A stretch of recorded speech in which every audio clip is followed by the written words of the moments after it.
Bentar ya. Hmm. Assalamualaikum warahmatullahi wabarakatuh.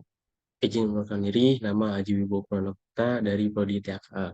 Di sini saya ingin presentasikan tentang pengolahan budidaya ikan untuk menunjang kesehatan ikan dan apa itu perbedaan kontaminan dan kontaminasi.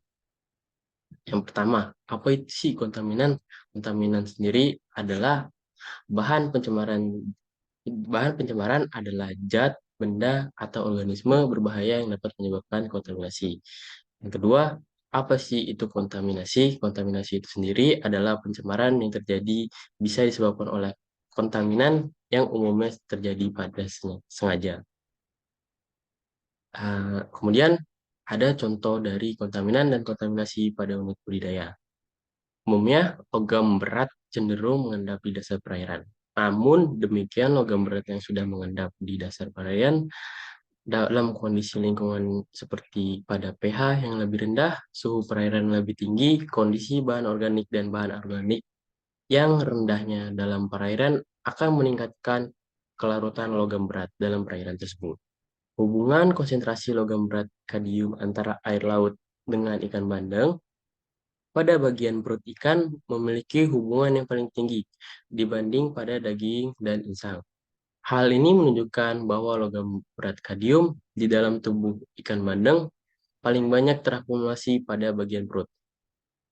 Kemudian karena hal ini dapat disimpulkan bahwa kontaminasi yang terjadi pada ikan bandeng disebabkan oleh kontaminan logam berat yang berada di perairan lokasi budidaya, sehingga kontaminan terakumulasi di dalam ikan bandeng, dan jika ikan bandeng itu dikonsumsi oleh manusia, maka manusia tersebut akan terracun.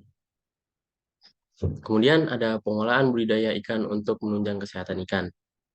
Pengolahan budidaya dalam menjaga kesehatan ikan dapat dibagi menjadi 4, yaitu pengelolaan air dalam budidaya, biosecurity, pengolahan pakan, penggunaan obat ikan yang benar, serta peran standar operasional atau SOP yang baik di dalam proses budidaya juga dapat meningkatkan kesehatan ikan karena dapat dengan SOP yang baik maka mengurangi kesalahan pegawai atau human error dalam menjalankan proses budidaya.